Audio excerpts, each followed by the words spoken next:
Hi everyone, welcome back to the channel. In today's video, we're simply going to go over the URSA 12K's menu system. Let's get started. Let's start by powering on the URSA 12K. Then we will open the LCD touchscreen door. There's a menu button on the side of the camera next to the CFast card slots, but we won't press that yet. Instead, let's tap the square icon on the upper left-hand side of the LCD screen. This gives us some options, the first one being Zebra, which you can turn on or off and set the percentage. I like to keep mine at 90%. I have an external monitor hooked up to my camera. Let's take a look at it and see how I use Zebra pattern to expose my shot. I usually expose my image to the point where I start seeing zebra pattern in the highlight areas, and then lower my ISO or f-stop or adjust ND filters until the pattern just starts to disappear. This method keeps the brightest part of my image from clipping. Because you are recording RAW with this camera, you can always adjust your ISO lower and fix your shot if it looks a little hot, but you can't recover blown out or clipped highlights. So Zebra pattern helps keep you from doing that. Back to the LCD touchscreen. Focus Assist is next. You can turn it on or off. You can also set it to high, medium, or low. I personally like it on high. Let's look on my external monitor one more time so that you can see what the Focus Assist is doing. I'm focused on the angel wings in this shot, so you'll notice a red outline over the wings indicating that they are in focus. Don't worry, the red is not recorded into your footage. By the way, another way to check your focus is by double tapping your LCD touchscreen and then moving your finger to the part of your image that you want to focus on, like someone's eyes, for example. It just zooms into the image so that you can make sure your focus is sharp. Double tap the screen to get back to a full view of your image. Next, we have Frame Guide. This doesn't change the resolution or aspect that you are shooting in, but it gives you a guide that's not burned into your footage in case you need to crop later for different framing. Say for example you needed to do a 1:1 version or a 4:5 version of your footage for social media. Even though you can't shoot in those aspect ratios or resolutions, you can make sure you frame things properly using the Frame Guide. Next, we have Grid. I usually leave this off, but I sometimes use thirds to help me frame. Generally, rather than just placing your subject in the middle of the frame, you can place them on the thirds, on one of the lines or where two lines intersect. You also have horizon, crosshairs, and dot if you need them. Next, we have Safe Area Guide. I generally leave mine at 90%, and then make sure that when I'm framing my shot, nothing important in my shot goes out of that area guide. You can also adjust the size of the Safe Area Guide if you want to. Next, we have False Color. False Color is an exposure tool. All of the colors over your image represent different levels. If I adjust my iris, you'll see that parts of my shot change colors as I under or overexpose my image. To simplify things, red areas are clipped, the overexposed bright areas of your image, which you should avoid if possible. Yellow is just under that and is safer for the brightest areas of your shot. Green areas represent middle gray, and pink areas represent one stop over middle gray, where you would typically expose for Caucasian skin. The dark purple areas show loss in the black details of your shot. If you want to preserve detail in those dark parts of your shot, blue would be a better false color to hit on those areas. If we tap in the middle of the screen, we will close this tool. If you tap on FPS, you can adjust the frames per second that you are shooting at. I'm at 23.98, but you can switch to 24, 25, 29.97, 30, 50, 59.94, and 60. If you tap off speed frame rate, you can shoot in slow motion. I'll pick 120 frames per second slow motion, for example. I'll turn that off for now and go back to 23.98. Next, we can adjust shutter. I like shutter angle mode at 180 degrees, which simply means that whatever frame rate you're shooting at, your shutter speed is automatically doubled as long as you are at 180 degrees.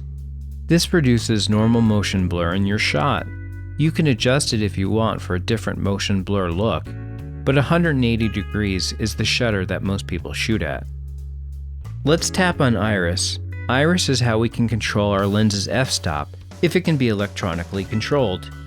If you have a lens with full manual controls, you'll need to do this adjustment on the lens, like with the Cine lens. You'll also see an auto exposure control, which I rarely ever use, but it's an option. If we tap on our time code, you can go from a clip duration to a running free run time code. Next we have ISO, where we can choose from 125 all the way up to 3200. I typically don't go above 800 to keep the noise at a low level. If you do have to go higher, you'll probably want to use noise reduction in DaVinci Resolve if you want a really clean image. It actually works very well. I do find the noise in this camera to look very filmic in my opinion, so most of the time I don't worry about it. Next we have white balance, where you can choose from daylight, tungsten, fluorescent, shade, cloudy, custom white balance, which can be tweaked by the way with the slider, or auto white balance for doing a white balance with a white card, probably the option I use the most. There's also a tint control if you want to tweak the color of the image even more. Tint adjusts the mix of the green and magenta in your image. Could be helpful in tricky lighting situations, like with some bad fluorescence. Next we have the battery icon. It just shows the battery power that's left either as a percentage or as volts. I personally like percentage. In the lower left-hand side of the touchscreen, you'll see a histogram. This is another exposure tool that I love. If it's pushed too hard to the left, you will lose details in the darker parts of your image. If it's pushed too hard to the right, the brightest parts of your shot will be clipped, which means that details in those areas are gone forever. A histogram in the middle is usually what you should go for, and because you are shooting in RAW, as long as nothing important is clipped in the highlights or shadows, you can adjust exposure to your liking in Resolve. The URSA 12K has 14 stops of dynamic range, by the way, which is really good and enough for capturing most shots. If you are shooting a scene with more than 14 stops of dynamic range, you will have to decide which areas of your shot that you're going to clip. That's a choice we sometimes face. Next, we have a circle icon, which if you tap it, your camera starts recording. You'll notice the card you are recording to also turns red. Tap the circle again to stop recording. Next, you'll see two icons representing my two CFast 2.0 cards. You'll see minutes representing how much remaining video you can record on each card based on your current settings. If I tap on the card icon, it brings us to the formatting screen, where you can format each card. I'll tap Format CFast 1.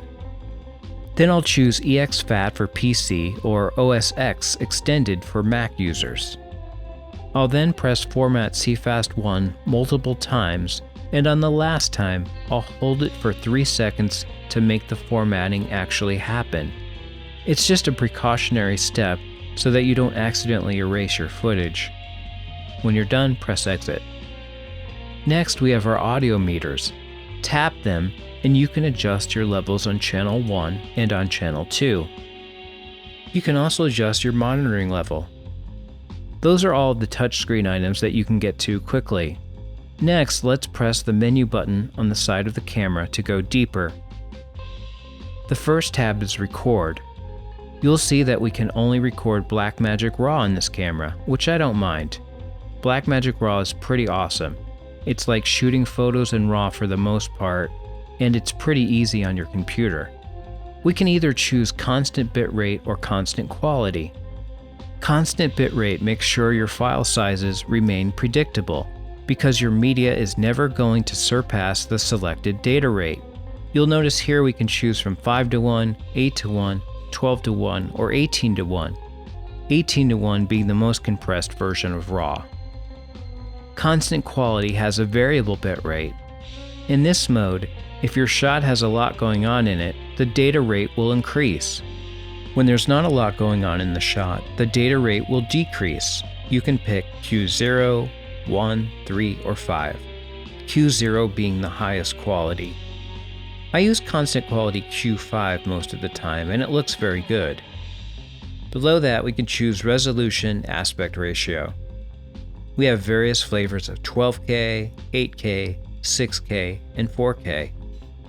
4K has a Super 16 option, which basically means you crop into your image quite a bit. Lenses become tighter than in regular non-Super 16 mode, but you get the option, if we go to the next page, to turn on off-speed recording and shoot slow motion at an impressive 240 frames per second. I will note that in my experience with my media cards, in order to not drop frames and record long clips at 240 frames per second, the record raw on 2 cards switch turned on works the best, but then you'll need 2 cards to record on. On this screen, you can also pick your preferred card for recording, card 1, 2, or fullest card. This page is also where you can pick your dynamic range, film, extended video, or video. I always just pick film. On the next page, we can turn on time-lapse mode and choose how often we want the camera to capture a single frame. From every 10 minutes for time lapses of subjects moving very slowly or things that take a long time to happen, all the way down to every 2 frames for time lapses of faster moving subjects. I often set it to every 1 second for shooting time lapses of fast moving clouds, for example. Here's a chart with some time lapse suggestions. Remember, these are just suggestions. You can experiment with other values. Let's go to the Monitor tab next. Here you can decide what your LCD screen, front SDI, and main SDI outputs on the camera independently monitor. There's even an All section. Let's skip to the front SDI selection. I have an external SDI monitor plugged into the front SDI connector to demonstrate what these options do. The first choice is Clean Feed. When you have this on, the monitor is just fed a clean signal with no additional camera data on it, although you can choose to display the 3D LUT if you want to or not. I'll turn Clean Feed off and leave Display 3D LUT on. Next, we can choose to display the zebra pattern or not. Same thing with Focus Assist, Frame Guide, Grid, Safe Area Guide, and False Color, all of the items we went over earlier. I usually just leave Display 3D LUT, Zebra, Focus Assist, and Frame Guide on if I'm looking at this from the SDI external monitor when operating the camera, but everyone's different. You'll see the same controls on the main SDI option. Let me slide over to the next page. Here you'll see some more options. This main SDI out is what I usually show to the director, so I can choose to let them see all of the status text or not. I can also switch the display status text from cinematographer to director. The director text is a little simpler and less distracting in my opinion. If we select the All button, we can adjust things like focus assist level, low, mid, and high, guide opacity, and frame guide. We can also change our focus color from red to green, or blue, or white, or black, which is helpful considering what color your subject is for checking focus. I like to leave it on red, but it's up to you. We have zebra again, stuff we talked about earlier. If we go to the next page, we will see buttons for grids, safe area guide, and an anamorphic D-squeeze if you are shooting with anamorphic lenses. Audio is our next major tab. Here's where you can select channel 1 and channel 2's source. Let's look at some choices. We have camera left, none, XLR2 mic backup, then we have XLR2 mic, XLR1 mic backup, XLR1 mic, camera mono, and camera right. Of course, you can adjust channel levels with the slider for each channel. The next major tab is Setup. Here you can adjust settings like date and time, language, and turn on and off timecode drop frame. You can also adjust your shutter measurement display. As mentioned earlier, I like shutter angle, but you can switch to shutter speed if you prefer that. There's also a flicker-free shutter based on option where you can choose 50 Hz or 60 Hz. If your lights or screens that you are shooting are flickering, you might want to switch between these to see which one looks best. As a general rule, 50 Hz is for PAL and 60 Hz is for NTSC. Then if you still have flicker, adjust your shutter speed and/or frame rate to eliminate it. We have our battery display again. Then we can choose to display ND filters as a number, stop, or fraction. I'll pick stop. I'm going to skip a few things now as they won't be that important to a lot of operators, but on the next page you can have your camera generate color bars. There are also controls for doing a multiple camera shoot with a switcher, including reference timing, program audio source, program mix, headset mic, and side tone level controls. The next page is for changing what your function buttons do, like F1, F2, and HFR. It's all customizable, including how the functions behave. On the next page, you can turn your status LED on or off, or adjust its brightness. You'll also see your camera's current hardware and software version numbers. The next page is for controlling Bluetooth. Then on the next page we have reset camera settings if you ever really mess up your camera, and sensor and calibration buttons. If we go to presets, after you set up the camera the way you like it, you can save these settings as a preset, which is very helpful. The last tab is LUTs, where you can choose what LUT you want displayed on your footage. But don't worry, since we are shooting RAW, we can change LUTs later. Most of the time, I like using Gen 5 film to extend in video. We also have Hybrid Log Gamma and Rec 2020 PQ Gamma options. On the next page, we have Gen 5 film to video. It's a good Rec 709 LUT to monitor your video in. Well, I hope you found this video helpful. Thanks for watching. Please like and subscribe.